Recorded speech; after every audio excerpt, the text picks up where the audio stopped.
Hey everyone, thank you so much for joining us. Let me know who's here down in the chat. So, today we have Tash on board, which is super, super exciting. So, Tash is actually a personal finance, blogger, influencer.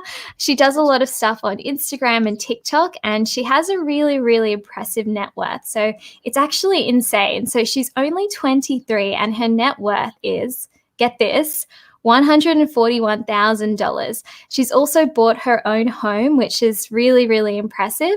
And I thought that I'd bring her on the channel just to give her insights and her tips on, how to build up your net worth. And she's also somebody who wants to reach financial independence as well. So we're going to give you our tips. And welcome, Tash. Can you tell us a bit about yourself? Thanks so much, Queenie. So excited to be here. So I run a personal finance Instagram and I share everything that I spend and invest in on there. And I also make TikTok videos as well, which is super fun. And like you said, I like to save and earn lots of money, but I also like to do lots of fun stuff as well and show everyone that saving money, you don't have to be super frugal. You can enjoy life as well. Exactly. And that is the topic of this live because I think there is that misconception with retiring early and, saving and investing that you just have to live a really humble existence and you can't do anything fun. But you're definitely proof that it is possible and you can do fun stuff. What are your hobbies? What kind of things do you spend money on? My favorite thing at the moment is wakeboarding. So I went wakeboarding this morning and that was so much fun. It's a little bit of an expensive hobby, but it's so good. And I also love to free dive and scuba dive. I love anything ocean related. But yeah, it's definitely possible to save and invest and enjoy life as well. Yeah, exactly. I completely agree. It's actually so funny because I feel like you like all of the things that I don't really like. Like I tried wakeboarding. I'm so bad at it. So yeah. And let's I'm say so hello bad at to I'm so bad at all the land sports. I'm so uncoordinated. So I can only do ocean or water things. Yeah, well, that's really cool. I think diving is just such a fun thing to do. I just wish I could swim better so I would enjoy it more and not freak out so much. Yeah. um, so welcome, Sensei. Hello, and Sha Sha Shazat. I'm so sorry if I pronounced your name wrong. Oh, how nice are Welcome. these comments already? That's so I nice. know it's so exciting. Let us know Happy. if you have any comments. And just questions for us during the live. So let's jump into the video. And by the way, Sensei said Tash got them supermodel genetics. That's so Yes, she does. nice. So Thanks, sweet. everyone. Okay, so retiring early is the topic. Okay, so this is a bit of a quiz just to get into the video, to break the ice a little bit. Oh, and by the way, I forgot to mention to everybody watching and also to you, Tash, there is a bit of a lag. So we'll see the comments and maybe they're a bit late. So sorry about that. It's a YouTube thing. Welcome, ASX Investor and Cray J. Thank you so much for coming and joining. So here's our first question. How much does the average Australian single/couple need to live a comfortable retirement? So 40,000 to 60,000, 60,000 slash 100,000, 12,000 slash 20,000. And by the way, this is single and this is couple. This is such a hard question. What does everyone else think? Yeah, let us know what you guys think. And hello, Duncan. Thank you so much for joining us. So we'll just wait for your answers to pop through. Oh, Cindy. Hey, Cindy. Thank you for 12,000. joining us. Jaden, Got B B. as well. A, we've got all the answers. Yeah. And Tafadswa. I'm sorry, I'm really bad at pronouncing things. I'm so bad at pronouncing names as well. Okay, cool. So what do you think it is, Tash? I think maybe A, because my goal is to live off 40 grand a year, I think. So I'm going to go with A. Okay, you sure about that? Oh, I'm joking. Guess we'll see, huh? Ta-da! You're right. Yay! You did so well. That's really good. So, yeah, the average Australian needs about 40,000 as a single, 60,000 as a couple to live a comfortable retirement. That's in today's dollars, doesn't take into account inflation because, by the time we retire, it's going to be higher than that. But in today's dollars. Cool.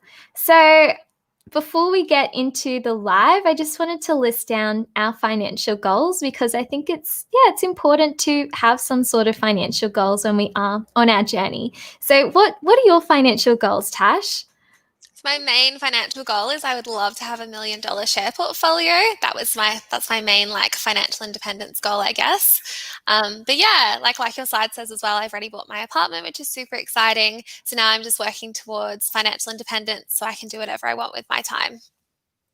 Yeah, that's awesome. I think that's my goal as well, just to be able to have that freedom to do, just like anything in life and not really have to worry so much about money because I think that we sometimes forget just how much money plays a part in our lives. Like it's literally, I think about it all the time. It would be nice to not have to worry about it so much. Yeah, definitely. And it'd be so cool to pick a job based on what I really want to do and not on how much it pays. That's would be such a fun spot to get to in life. Exactly. What job would you do if I'm money not wasn't sure a yet. I change my mind all the time, but I'm studying occupational therapy, so I'd love to work just a fun, not-for-profit OT job and not have to worry about money and just to have that income on the side. And then, yeah, that would be really cool. That would be awesome. And I also saw in one of your stories that you were like a dive master or something, or Yeah, so diving's such an expensive hobby. So I became a dive master so I could get paid to dive. So that's kind of what I do over the summer as well, which made that hobby a lot cheaper.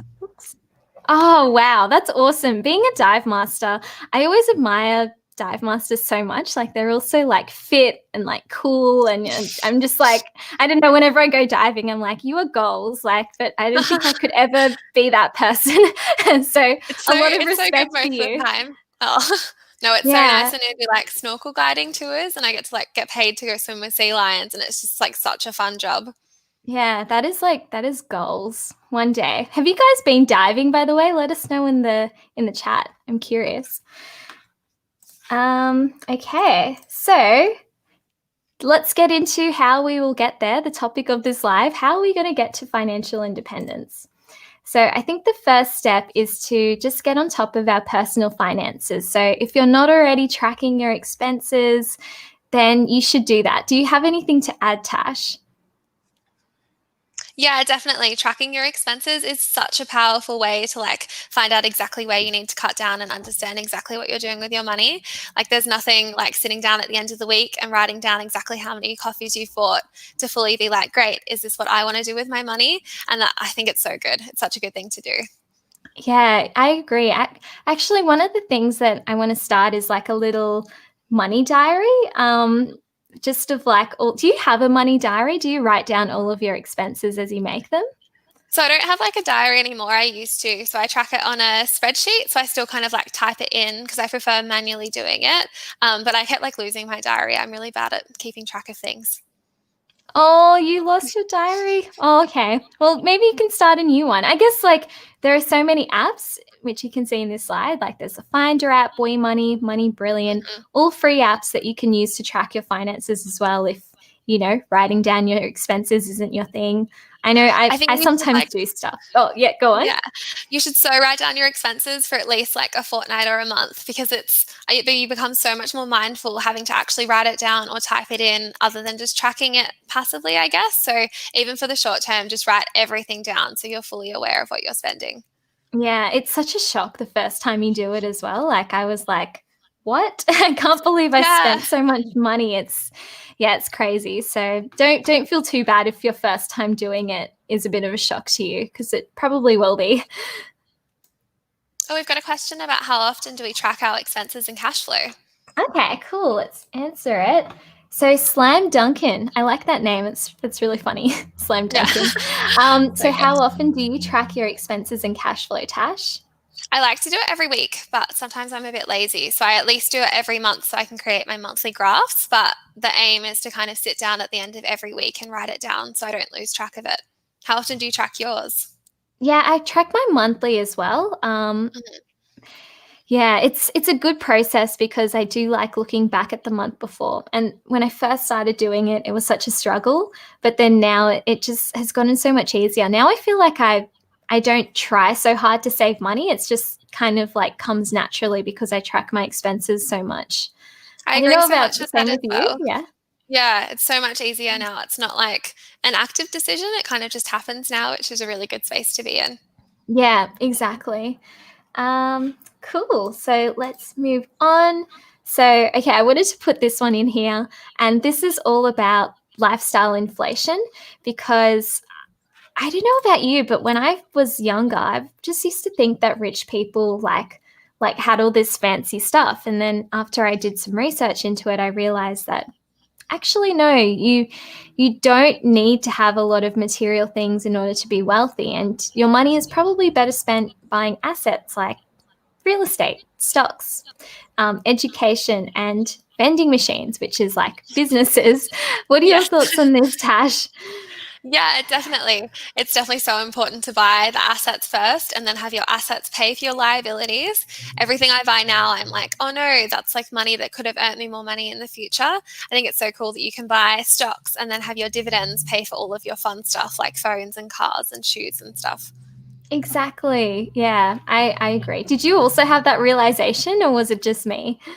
Yeah. Oh my God. When I got my first dividend and I was like, I get paid for owning stocks. How cool is this? It's like Mm, such a cool thing. for sure. Okay, so personal finance goals. So I think after you've done all of your expense tracking, you know where your financial position is at. I think it's important to actually start working out what your goals are because I don't know about you, Tash, but did you start off with financial goals, and have you has it made it easier now that you're saving and investing by and trying to reach those goals? Yeah, I think it's so important to have goals and then to work backwards from them. So it's all well and good saying I want to be financially independent, but what does that actually look like? So for mine, I want to have $1 million share portfolio. And with my current rate of investing, if I keep investing $500 a week for 17 years at like a 7% return, I'll get there. So it's so powerful to set the goals and then work back and be like, is that realistic? And what do I need to do to reach that goal every week? And it makes it seem a lot more manageable. Like $1 million seems like a lot, but $500 a week is manageable for me. Yeah. Exactly. And I completely agree. Like $1 million seems like a lot of money now because we don't have Hmm. $1 million, but also $50,000 that you saved up for your home deposit. And, the deposit that I saved for my apartment with my boyfriend, like 100,000, seems like a lot of money as well, but we got there. So it's Yeah. like, And like, I was yeah, saving for mine for like 4 years or something. Like I got my first job when I was 17 and then I just worked and saved up for it. So it didn't just happen overnight as well. But yeah. exactly. Yeah. So I think that, yeah, sometimes it seems impossible, but if you just make those small steps, you'll get there eventually. And Toby said some really nice stuff. So Oh, we're back. loving the content. Special shout out to Tasha's Fab TikToks have the exact same 1 million share portfolio goals. 24 years old and a quarter of the way there as today. Keep it up for Whoa, the a quarter fire of the way community. there. That's That's insane. awesome. That's so good. Congratulations. Tell us your secrets. What have you been doing, Toby? A quarter, like 250K is huge. That's insane. I I'm so know, that's excited. really, really impressive. 24, that's really young as well to do that. Yeah. Um, My new life goals. so follow Tash Invest on TikTok and Instagram if you guys haven't already. She's really easy to find. It's just Tash Invest. She's got some awesome content. Yeah, check it out. So the next point I wanted to bring up is inflation. And inflation, I think, is important because it really puts into perspective why we invest. So, did you know about inflation when you were younger? Or, like, when did you first, I guess, like, fully grasp the concept of inflation and how it's kind of silently, like, ticking away at our wealth? I think the first time I really learned about inflation was when I had my first job and like every July or whenever they do the CPI increases, I was like, oh, like we get automatic pay rises in line with inflation, and that didn't make sense. But yeah, my parents explained that every year, even like our HEX debt as well, like our HEX debt is indexed based on off inflation too, which I think is crazy. But yeah, like learning about that after my first job is when I was like, wow, this is like a thing you have to worry about. Yeah, I know it's so weird, right? Like I knew about inflation, but I guess I didn't realize, I don't know, that it affects all of us, and I didn't fully grasp that concept that the money that Yeah. I have in the bank is actually losing more money with time. And especially they've got, I can't remember what book it was, but there was an example of the price of milk and how that's changed over the last 100 years. And I thought it was insane seeing that. I can like never imagine milk being 20 cents, but like it was. I know, it's just crazy. So if you guys don't know what inflation is, and don't feel bad because I only really just grasped the concept recently, but inflation is insane. It's like each year our money is worth 2% less because of inflation, and that's why it's important that we do start investing as early as possible, because yeah, like we want our money to be working hard for us, not becoming worth less over time. So that's why that brings me to the next point, which is to save and invest regularly. So, personal finance, it's a bit like fitness. You're not going to get hard, like rock hard abs if you go to the gym once and you check your expenses once and you invest once. Like, it's just, it doesn't happen, like just like going to the gym once isn't going to give you abs. But if you work out regularly, if you are consistent with your personal finance and your fitness, then you'll eventually see results. So I think that, we have to apply that same mindset that we apply to eating healthy and being fit that we do to our personal finance. What are your thoughts, Tash? Yeah, I love that analogy. That's such a good way to put it. It's so true. You definitely have to make personal finance a part of your lifestyle. You can't just like check it once every now and then. It has to be part of your like everyday life. But that's such a good thing to compare it to. I love that. Oh, thanks. Yeah, I think I was reading it from this book. It's called Atomic Habits, and the guy like referenced like fitness and like money, and he said like, how you go to the gym and you only really see fit people at the gym, and then you see these like really fit people, and you're like, you don't need to be working out. Like, why are you at the gym? But the reason why they're fit is because they're always at the gym. And the same goes Mhm. with money. Like the people that are rich, like you don't need to keep saving and investing. You're already rich, but that's the reason why they're rich. You know what I Yeah, mean? It's like, because they yeah, have the wealthy habits already. exactly. Yeah, that's how they got there. So, yes, just think of that. Think of the rock hard abs and being rich, and yeah, we'll all get there. So compound interest, and okay, I really wanted to bring up this point about compound interest and why it's important to start early. So here I have an example: a $10,000 deposit and regular monthly deposits at $500 after 30 years and a 7% interest rate. How much do you think that this person will have? Is that a question for me or for everyone? For everyone, for you and Everyone. everyone. Cool. Nice. And you don't have to know this. This is like really hard maths. So Mm. okay, I'll just give the answer. Okay, $691,000, which is a lot of money. But let's just say we did the exact same thing, but we started 10 years earlier. How much more do you think that this person will have just by starting 10 years earlier? Difference is $784,000. That's And insane. it's a lot more just by starting 10 years earlier. And you might think that, like, oh, but obviously you're making regular investments after 10 years. But if you look at the regular deposits, it says like 180,000, 240,000.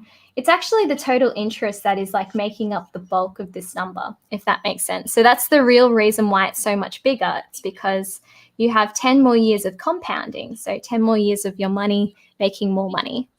Compound So interest is the coolest thing ever. It's so I exciting. know, it's so exciting. I think we also have some questions as well. So, Slam Duncan, I've noticed that most of your portfolios are allocated across quite safe assets, example, property and shares. Are you guys open to other investment devices such as crypto? Are you open to it? No. So I only buy index funds, I guess, at the moment, and like ETFs. I don't really want to invest in crypto, mostly because I don't know a lot about it. Yeah. So I feel a lot safer going with things that I know, like index funds, ETFs, and property. Yeah, I'm not too keen on it. What about you?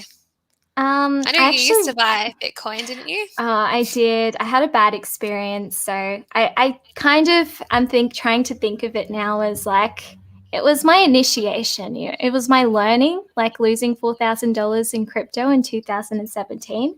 But I actually recently bought Bitcoin again, and I could be making a huge mistake.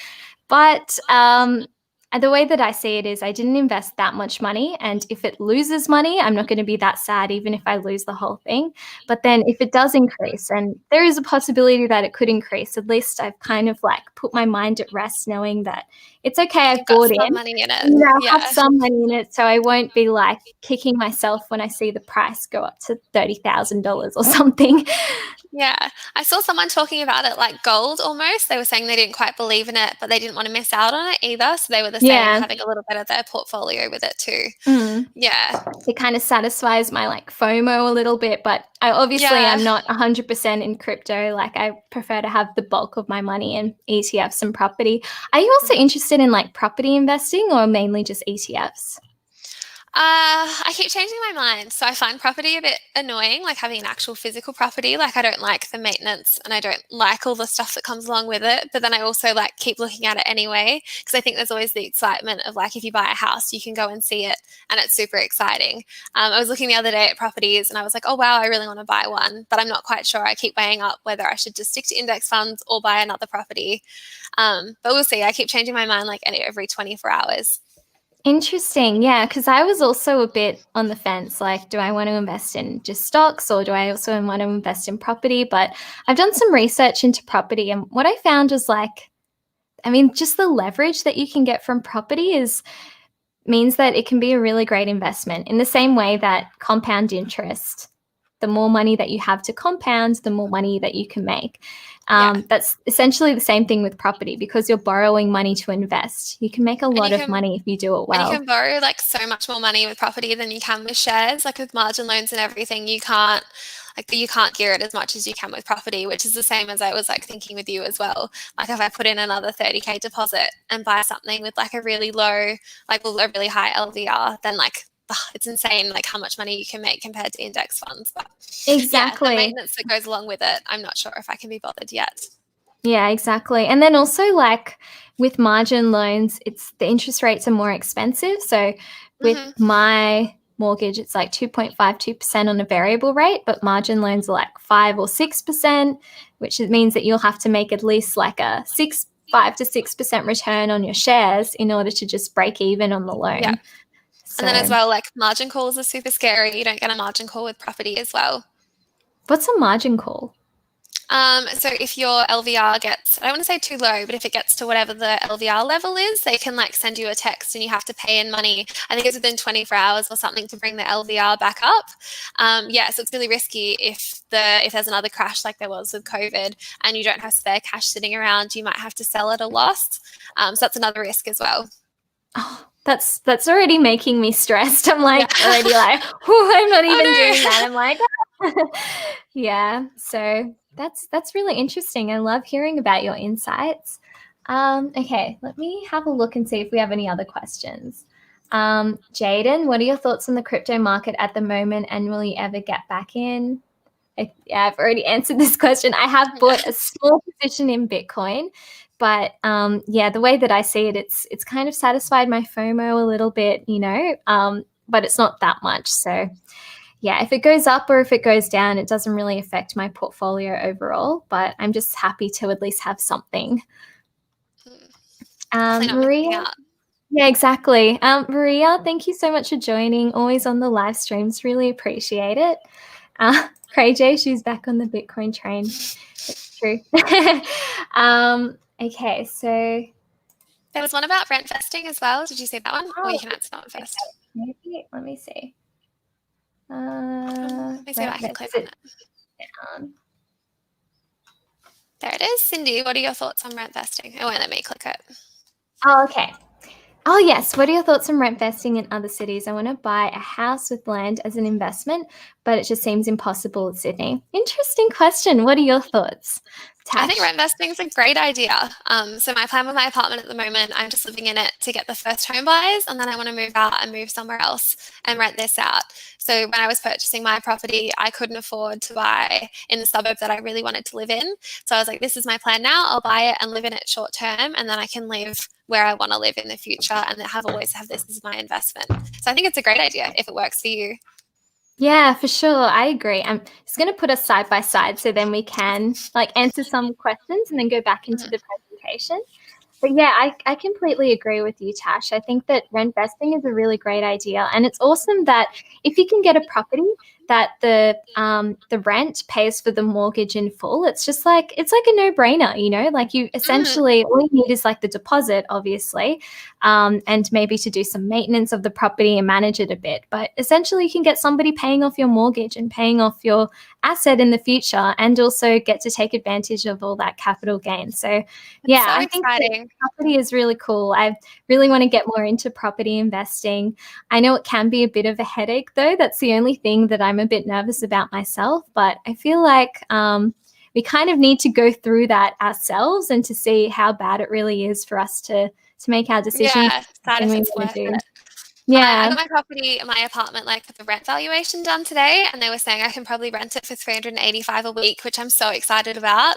Yeah, because I bought it for like 295,000, so that rent is so good. that's Super really exciting. good rent.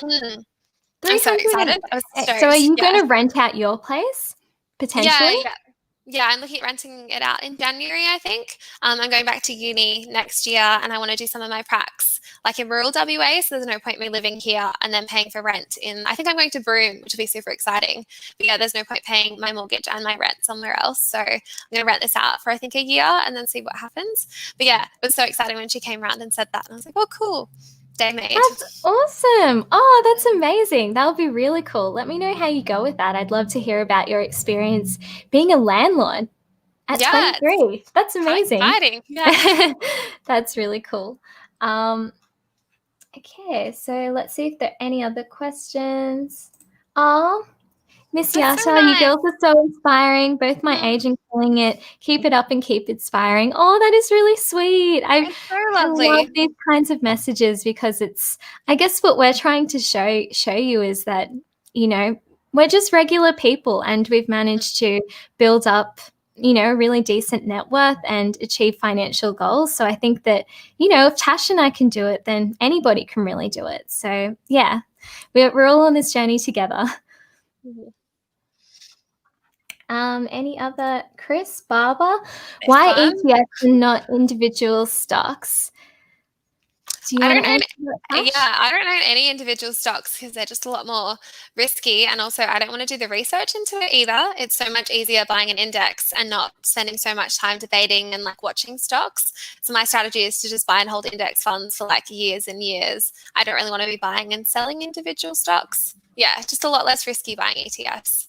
Do you That's have any fair. individual stocks? Yeah. I do, yeah. Most of my money is in ETFs though. I did recently buy Qantas and Webjet actually 2 weeks ago, so I'm pretty stoked that I got in at the right time. I know, you know, time in the market beats timing the market, but yeah, I still do like researching individual stocks because I just find it fun and being able to feel like I've invested in a company that I really like and I'm really passionate about is really cool. And I don't know, just the idea of being a shareholder is really cool.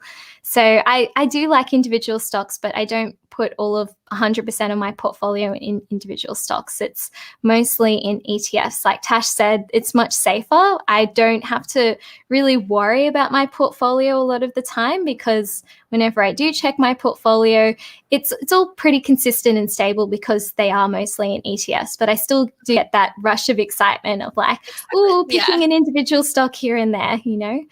Mhm. Yeah.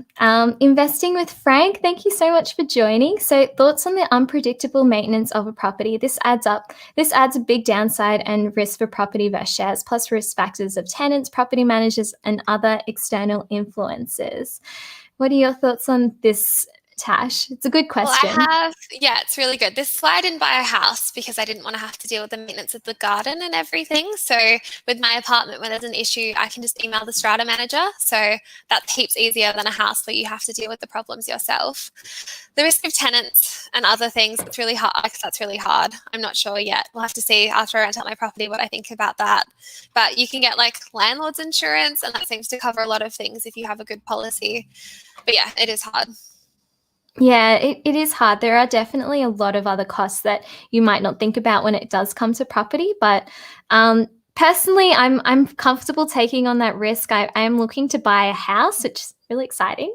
So So this exciting. is something that I had no idea about, but like you can use equity from your existing property to buy another property. So taking out about $65,000 of the equity in this apartment and buying a house a little bit further away from the city and then renting out the house. And then maybe one day we'll renovate it and live in the house. But yeah, it's That's so pretty exciting. Yeah, I'm so excited. I just want to see what it's like, and I'll let you guys know my thoughts on being a landlord and tenants and like all of that and how it all goes, because I think sometimes you just have to go through these things, like I don't know about you, but like a lot of people, they kind of, having been through things, they'll tell you things, and it might not be exactly true when you actually test it out for yourself. I don't know if that makes sense, but a Yeah, lot of, definitely. You can take like a everyone's lot of, advice, but you still have to yeah, figure everything out for yourself. Yeah. yeah, exactly.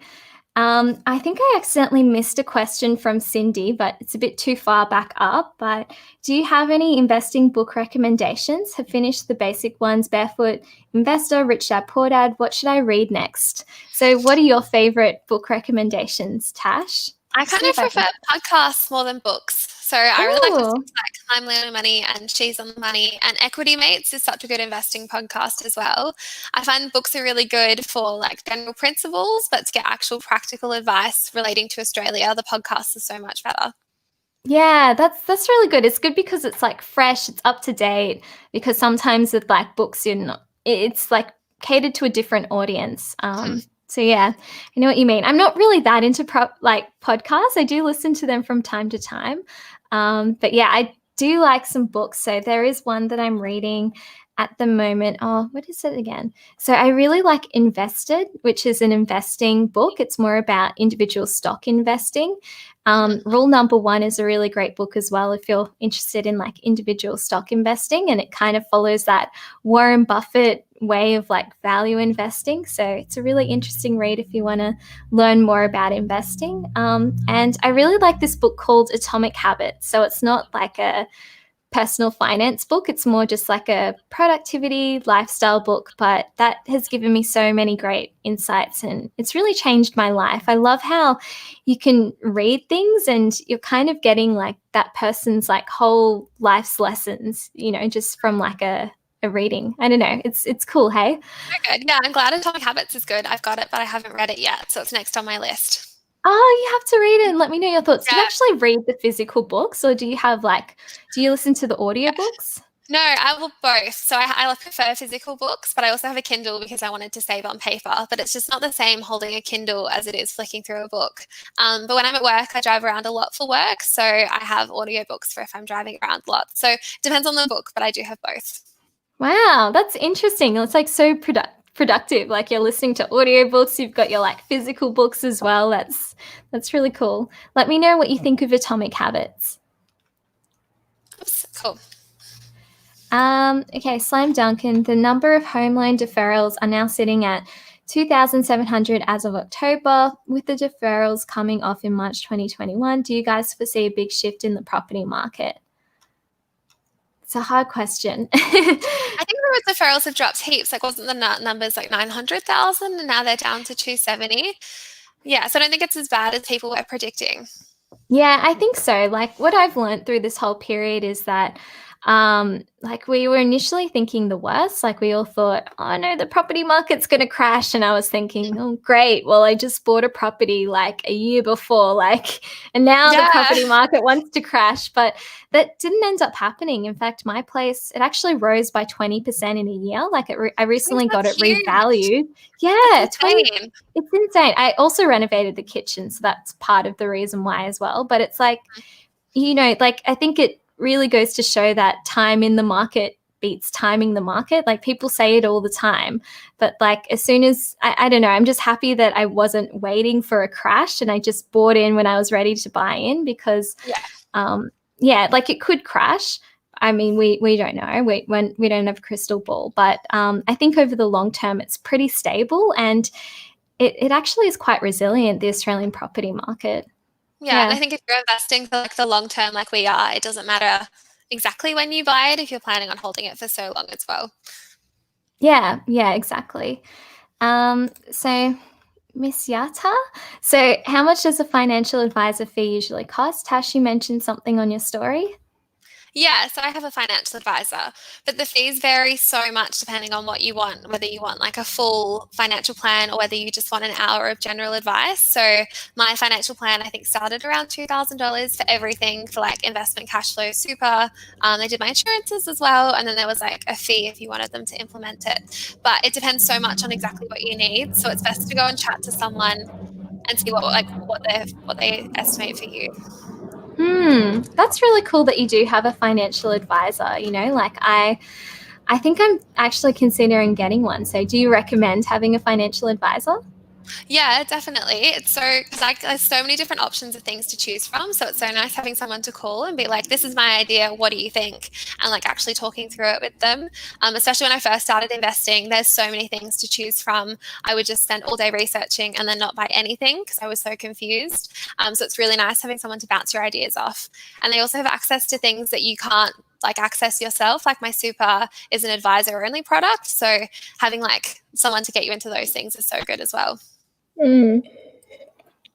That's really good to know. I think, I'll let you know. I might like be looking for one. Well, I probably will need to get one in Sydney, but that's really good to hear your insights. And I was talking to Glenn the other day, and he said that he actually was getting a financial advisor as well. So even though you might be good with money, and obviously Tash, you're really good with money, obviously you are, otherwise you wouldn't have the crazy net worth that you do have.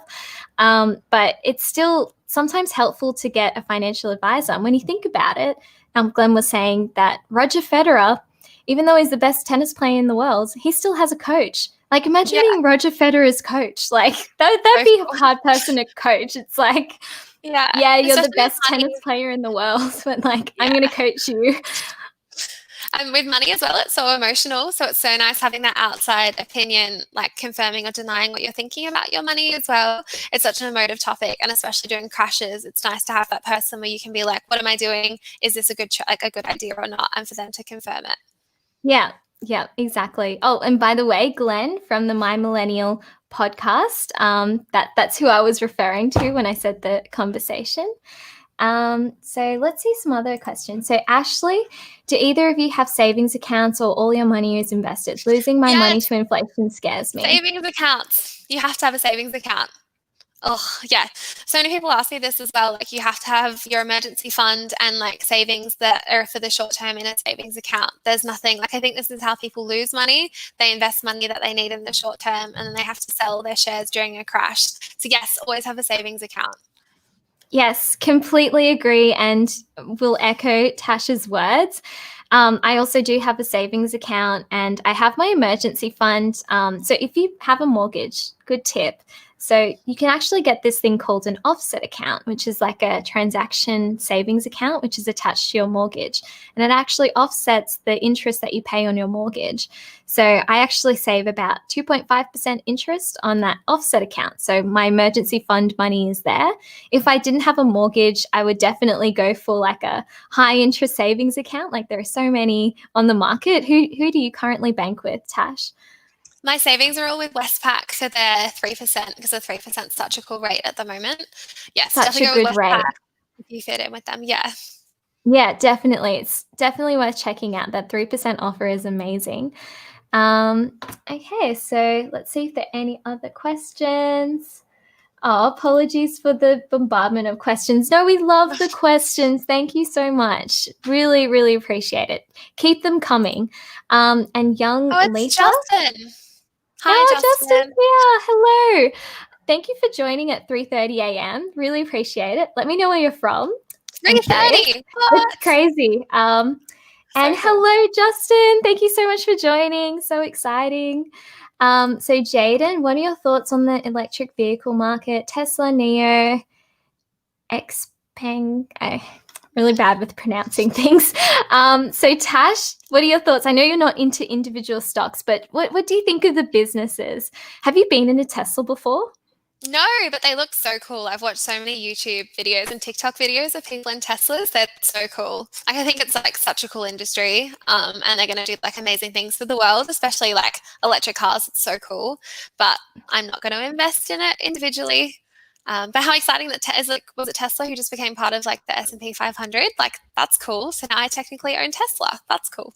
I know, that's true, hey. I love electric vehicles, and I was in a Tesla, like with Tesla Tom. You can also check out the video on my channel if you want to see it. But oh my gosh, it's insane. Like I've been in a Lambo before, guys, but like actually Really the casually. acceleration for I've been in Lambos. I know I sound a bit douchey. I'm sorry, That's so but good. like the acceleration from like a Tesla and a Lambo, it's like it was like the same, you know, and it's amazing that I think just like the technology in Tesla, it just blew my mind. It's like so much better than any car that I've ever been in. It's electric. It really blows all those myths about, you know, electric vehicles not being like as powerful, like really out of the water. So I love Yeah. seeing like Tesla grow, and yeah, it's such a good industry. Like it really needs innovation, and I'm so happy that Elon's like he's really put his foot to the, like, what's it called, like foot on the gas, and he's like going Yeah. full steam ahead. Yeah, it's Yeah. awesome. It's so good to see. I haven't invested in any electric vehicle stocks, but I'm thinking about it. But then it's also so overvalued. Like, oh, I just don't know. It's What so do you hyped guys up as think? well. I know. I just don't know if it's hype or if it's like. But then I said that when it was like 200, and now it's like just Well, keeps same going with up. Afterpay. Yeah, I thought Yeah, Afterpay was hyped up at like $30, and I was like, oh great, never mind. Should have I just bought know. it.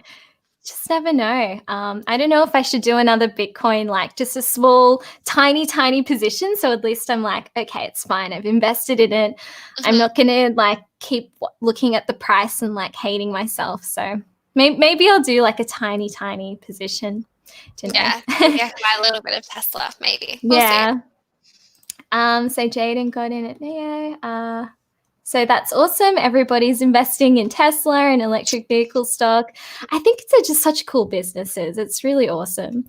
And investing with Frank, by maintenance risks are more implying a large capital expenditures such as replacing a roof, aircon, carpet, etc. This could set you back years of make years of capital gains long term. It depends, because like I don't know, these things do seem expensive, but actually not that expensive. Like I got an aircon and it was $2,000. And if you shop around for different contractors, it's Mhm. actually not too bad. Like I'm getting my whole bathroom renovated for like $11,000. And That's so initially good. people were quoting me like 20,000, 40,000. And if you shop around for contractors, you can get a good price. And I think Mhm. just by renovating the bathroom, it will increase the price by at least 20,000, maybe more. So Mhm. yeah, I don't know. Like, yeah, I guess you have to kind of like shop around. And if you can't be bothered doing that, then yeah, it's probably not going to be worth it. Have you had to Yeah. replace anything in your place, Tash? No, so I bought my apartment was brand new built, so all the issues that I've had with it are still under building warranty. So everything's covered at the moment, which is pretty cool.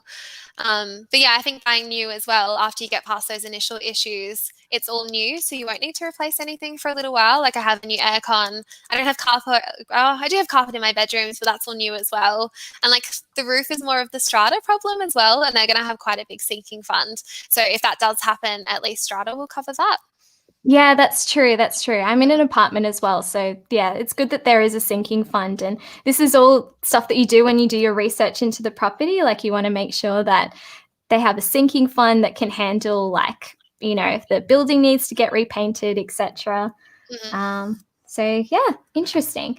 So, let's have a look at some Jarvis. With the stock market being so overpriced at the moment, do you think dollar cost averaging into the market or wait for a correction and lump sum invest? Not financial advice, I'm sorry. But how are you currently investing, Tash?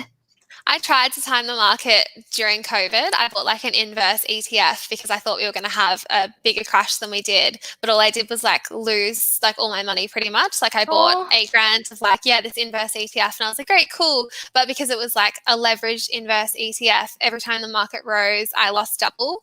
So that was my one attempt at that. No. And no, it's a learning curve. Everybody was saying that at the time, though. I remember that time. Everyone was like, oh, it's just going to keep going down, blah, blah, How blah. could it have recovered so quickly? But anyway, like since then, I've just decided, I'm just going to dollar cost average in because I obviously can't time the market. I don't know much about like the economy in that way. And like everyone's predictions are wrong sometimes as well.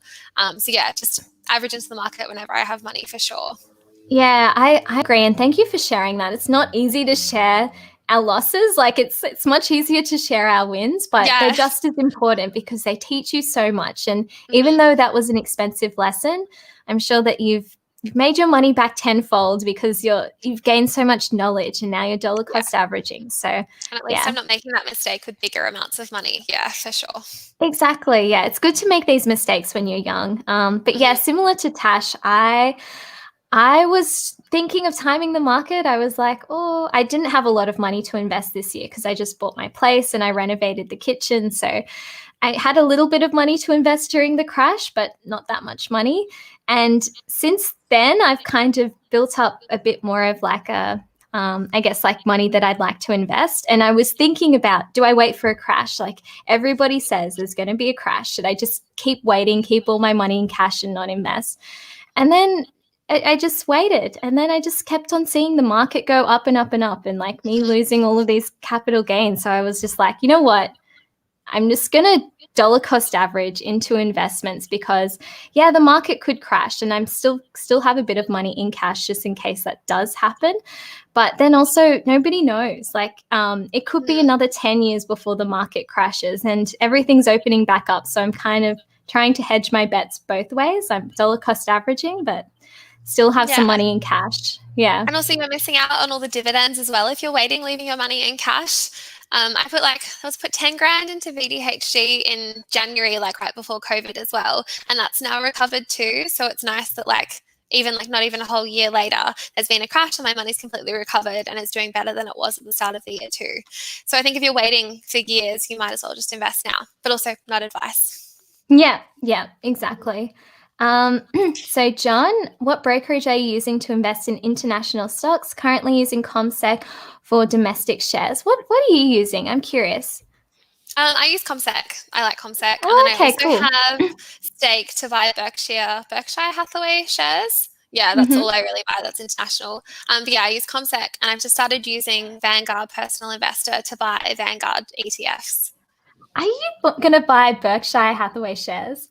Yeah, like the B class ones. Yeah, wow. So they're $300. I've got like $1,000 in that, like $1,000 US. Yeah, and that's been insane because I managed to buy that in March. So that's like gone up 35%, which is like my big win. But other than that, all my stuff is in ComSec and Vanguard. Wow, that's so cool. I didn't even know that there was a B class because I know that the Berkshire Hathaway shares are like it's $200,000 per share. It's insane. Yeah, it's crazy. I currently use CMC Markets to invest. I think that they're really good because they do have a lot of features like advanced charts and yada yada. The fees are pretty cheap, not as cheap as Self Wealth or Superhero and some of those for ASX stocks. It's about $11 per ASX stock, but it's free completely for international shares. I just like having it in the one place and having a look at advanced charts. So it's a pretty cool platform. So let's see any other questions. Miss Yatta, so am I studying? I'm currently not studying. So I actually dropped out of university when I was 19. I was studying law and communications, and then I was renting, living out of home, and it just got really expensive, and I couldn't afford to keep studying full time and trying to work and pay for my rent and groceries. So it just made more sense to drop out of university. And I was already kind of working in marketing. And I thought that I actually was getting quite a bit of experience. And I just saw that it was a good opportunity for me to, I guess, like lean into marketing and see where it would take me. I mean, uni would always be there if it failed. In Do you saying not have that a though, marketing degree? no, I completely That's so dropped cool. out. Yeah, I I just assumed dropped you out. had one. No, That's it's so cool. pretty cool. I don't even like, even when I'm going for job interviews, I'm fully honest. I'm like, I didn't study marketing. I dropped out, but I've learned a lot through my experience. I think that for some jobs, like you don't really need a degree for it. And at the time, I was so nervous dropping out of university. Everybody was telling me, Queenie, what are you doing? You're making a huge mistake. Like, you're going to regret this. You're going to be back at uni, like, in a heartbeat. And now it's been like how many years? 5 years. And And you get to yeah, become marketing I'm manager? fine. That's awesome. I know. Yeah, it's pretty cool. What about you? Like, what are you studying, I'm Tash? studying occupational therapy. So I've been doing That's that for right. like 6 years now. Yeah. I've been doing it part-time. So I've got one more year left next year and then I'll be done. And like, I'm not even sure if I want to be an OT anymore, but like, it's still been fun doing the degree and I've learned so much as well. Wow, that's really cool. And is that what you want to be doing like forever? Do you really enjoy it, or like what's it like working as an occupational therapist? Yeah, so I work in disability at the moment and I love working with people with autism, and I work in a very like challenging behavior house. So I really, really, really enjoy working with people with challenging behaviors. I love like making progress and achieving goals and working towards stuff like that. But long term, I'm not really sure. Like I have considered maybe working in financial advice, but yeah, I change my mind all the time. I have like a new idea every day. So I want to finish my degree, work as an OT for at least a year to make use of it, and then see what I want to do. But things change so quickly, so we'll have to wait and see.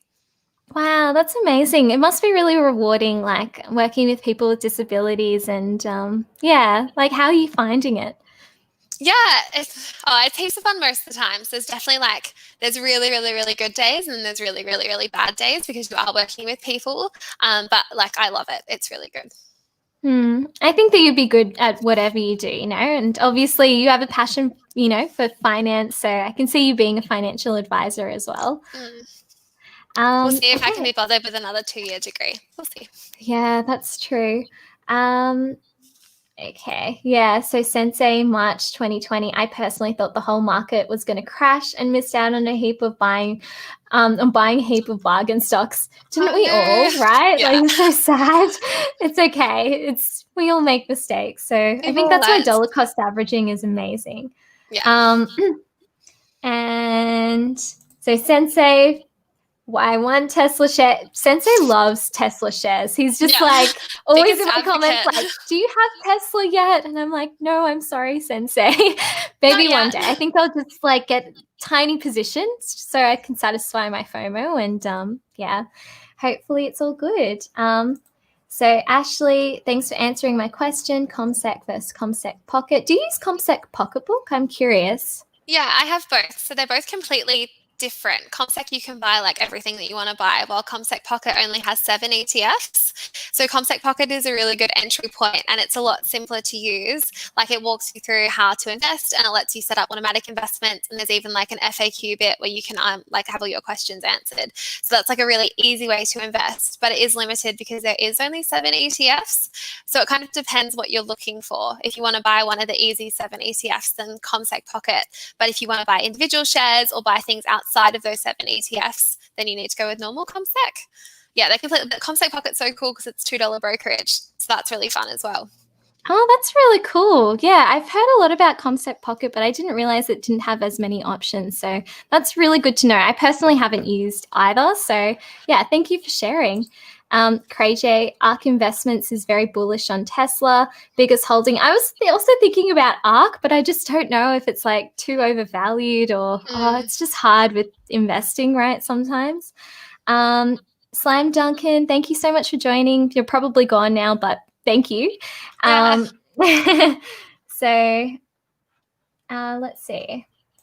So Sensei job interview is all about how you vibe with the potential boss and HR degree, not a uni degree other than medicine, law, engineering, accounting. Yeah, I agree. I think you can still get a good job without a degree, and I'll do a video about how I managed to do that and upskill my career without a degree. So if you maybe you already have a degree but you'd like to change your industry, I can also I'll try to provide some tips that have really helped me move into a job with no experience. So yeah, proximity official, welcome, thank you. Job interview showing what you're worth and what asset you can be to the business. That's true as well. So Mark, what chart indicators do you analyze before deciding to buy stocks? So I first look at the fundamentals of the business, and then I have a look at the stocks as well, the stock market charts, just to see.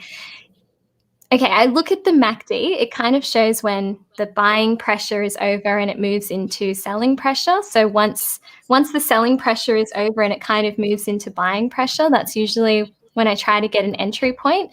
With ETFs, I am more dollar cost averaging, but individual stocks, I do look at charts and things like that. You don't really invest in individual stocks, but do you have a look at charts or anything, Tash? Not really. I'll Google things. I'll Google the ticker symbol or whatever, and then see what that comes up. But not in any detail. No. Yeah, makes sense. Makes sense. Okay, so let's see. Miss Yatta, what advice would you give to a uni student? I'm in my second year of business degree, majoring in management. I do want to get into project management and marketing. You girls are awesome. Oh, that's really sweet. I think that the biggest tip is just to try and get some experience on your resume. I think that obviously university is really important, and you want to do well with university, but I think experience is just as important. And I still managed to get jobs without having a university degree, just by having so many years of experience. So I think if you do want to get into marketing and management, definitely try to get a job. Personally, I had to do an unpaid internship for 6 months when I dropped out of my university degree. So I was an unpaid intern part-time, and then I was also working in telemarketing. So I really had just enough money to live and pay for my rent. So it wasn't an easy 6 months. So I think sometimes when it comes to getting experience in your first kind of jobs, you might have to, work for not very much money, or you might have to do an unpaid internship, and it might be hard, but that experience is really valuable. I'm so happy that I actually did that internship. What about you, Tash? Do you have any tips for people at uni wanting to get experience? Yeah, just apply for all the jobs in the areas you want to work in. I've been spending so long doing my OT degree, but it was so easy to get a support worker job and work with the people that I want to work with as an OT. And also on the marketing thing, you should just start a social media account. I've been talking to companies about doing marketing for them, and the only experience I have is my own Instagram and my own TikTok. So definitely try and market yourself, or start market practice in that way, and then you can kind of use that as your portfolio as well. Yeah, exactly. That's a great idea, because I think now also side hustles are such a big thing. I think back in the day, maybe with our parents, people were like, oh, you don't want to start a side hustle or a side business because what if people find out? But I think nowadays, so many people have side hustles. It's not something that you need to be ashamed of anymore. And in fact, it's a good thing, because it can help you, like Tash says, get some experience to put on your resume to impress that HR person. And it's such a good way to try things out as well, because you can just do a little bit of it and see if you like it, instead of putting all your eggs in one basket and going for a job that you're not sure that you'll like. And it's so good having a backup source of income as well, instead of just relying on your full-time job. Yeah, exactly. Okay, so let me see some other questions.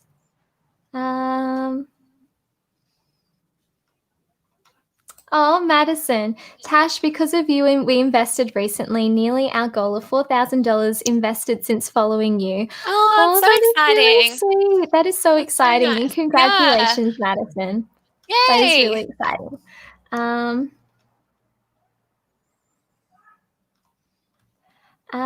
so yeah, I think that's pretty much investing with Frank. Property has low unlevered yields. Profit expectation based on speculation, high transaction maintenance costs, and liquidity. Wouldn't you prefer an index funds for these reasons alone?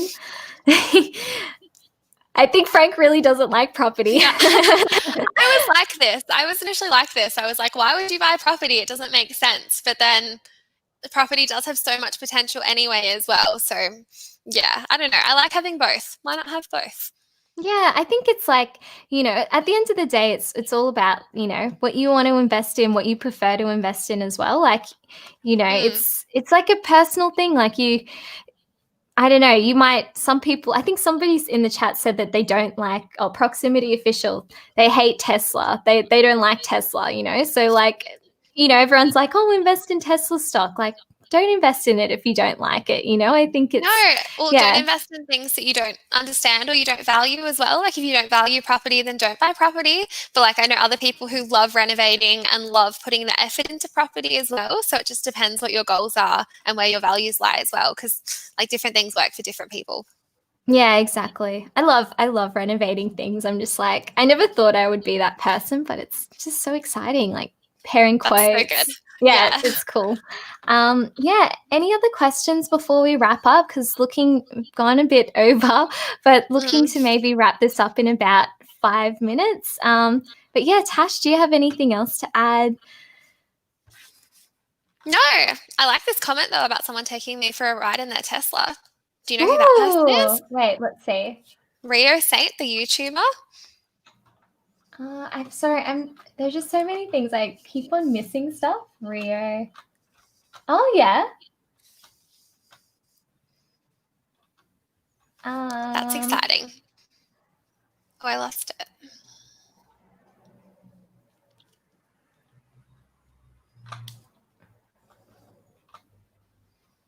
Oh yeah, Tash, get in contact with Perth YouTuber I'll have Rhino to Saint. Google. He will Yeah, I've never take you heard for of a them. test drive in his Tesla. Do it. Teslas are amazing. Like it's actually mind blowing, the technology. I'm just like they have this iPad. It's really cool. It's like everything's controlled from an iPad. And then you can actually see like the shapes of the cars and the pedestrians like moving. That's It's so cool. in the iPad, it's kind of like little vectors, and it's just really cool. And it can like self-drive and like move into different lanes. It also knows when there's like a red traffic light and a green traffic light. It's just It's it's so just cool. amazing. I'll have to make some more YouTube friends. Yeah. Investing with Frank, you got me. I'm not a property fan. Can I'm really definitely Frank. see that. Yeah, I'm surprised. However, I'm about to buy a house, not as an investment though, just a family home. Oh, that is so exciting. Congrats. That is really, really exciting. Actually, a very good time to buy now, I think, property Yeah, prices aren't definitely. too high. So that's And amazing. Let us know how it all goes. Maybe you should do a video on your channel, like with buying your family home. I'd love to see that. I love watching home tours. I'd love to see that too. Okay, thoughts on REITs as a way of getting into property. Do you have REITs? I don't yet, but I've been looking at buying some as like more of a property exposure. But yeah, do you have any? No, I don't, but I've been thinking about it as well. It's a really interesting space because you can kind of get into the property market, but then still have that liquidity that Frank really likes, and Yeah. being able to like buy And none and of the sell it on the maintenance stock costs. market. Yeah, Yeah. exactly. So that's really cool. So Madison, what is one financial mistake you would undo if you could? It's a Buying good the inverse question. ETF. Yeah. Oh, I know that sucks, but thank you for sharing, because it's not easy to share. But at the end of the day, I think it's almost like a good thing, because at least you learn that lesson. Like you might have made that mistake later on in life with more money if you didn't make that No, I'm mistake. definitely glad I learned that lesson now. But yeah. What's Exactly. yours? Mine is investing in cryptocurrency in 2017 in a bubble. And I was like, I was so excited. I was like investing little bits. I didn't have much money at the time, and I was just like $100 here, $100 here. And then it just kept on going up. And I was like, oh my God, I'm like a cryptocurrency genius. I was like doing all like watching all these like things about cryptocurrency, and I was reading all these forums, and I'm like, I am like a cryptocurrency genius. I know everything. And then the bubble burst and I lost like most of my money, like pretty much all of the $4,000 that I invested, which is a lot of money to me at the time. And it was funny because that $4,000 investment was actually worth $20,000 at the peak. And I didn't sell. That's insane. Because I just thought that it would keep going up. Yeah, and I was just desensitized. I was just like, no, it's just 20 grand, like whatever. And then I was just like, I'm such an idiot. Why didn't I sell at least? So instead of selling or even like recouping the money that I had, I just kind of left it, and then it really crashed. And that was probably a mistake. Just thinking that I know everything, and when I actually don't. So now I'm very cautious when it comes to speculative things like cryptocurrency. Even though I did recently invest again in it, I only invested something really small. And if I lose all of it, it's okay, because I've kind of already in my mind, like when I invested in it, I'm already thinking like I could lose all of this money tomorrow, and I'm okay with that. So yeah. Okay, investing with Frank. I'll make a video titled "Buying a Family Home, Wishing My Fiance Let Me Buy Stocks Instead." You should do that. That's a great title. I love that. So evening, guys. I'm unsure if this has been asked, but will you be doing a continuation of the day trading challenge? It looked like a lot of fun. Maybe one day. I'm not very good at day trading, but we'll see. I did this day trading challenge with Justin, but it was like not with money. It was with like fake money on CMC markets. And then at the end of the day, we had to like see how much money we had at the end of the day. And it was just funny because both of us lost money that day. It was just like who lost less money. Who came out on top. Yeah, exactly. So what are REITs? So REITs are basically like, I guess you're kind of investing in real estate, but as a stock. So it will be kind of like a business that owns a lot of real estate, for example, like Westfield or something like that. So you're essentially buying into the property that company owns, but you can buy and sell it like a stock. Is that a good way to describe it, Tash? Yeah, definitely. Cool. So what did you mean by inverse ETF? It cut out for a second. Inverse ETFs, yeah. So I bought an inverse ETF in the middle of COVID and I lost quite a bit of money. But so an inverse ETF is when the market rises, my stock price dropped. And then it was a leveraged one, so it dropped by double. Yeah, that really sucks, but it's a good lesson to learn, you know? Same with me with cryptocurrency. It's a good lesson. I think we all have to make these mistakes. Cool. Well, thank you so much, everyone, for joining us. And hello, Gary. Thank you for joining as well. Really appreciate all of your questions. And also wanted to mention Cray J. Sell some to lock in the profits along the way. This is what I do now that I made my cryptocurrency mistake. Whenever something goes up like crazy, sell a bit off. But yeah, thank you all for tuning in. I know it was a really long live stream, but 45 of you still here, which is amazing. So make sure you do follow Tash on Instagram and TikTok. She has some amazing content. Let me just put up the slide. So yeah, make sure you follow her on TikTok and Instagram. Anything else that you'd like to add, Tash, or anything? No, thanks so much for having me, though. This was heaps of fun. I know, it's so much fun. Okay, well, I'll see you guys later. Thank you so much for joining the live. Really appreciate it. Bye. See ya.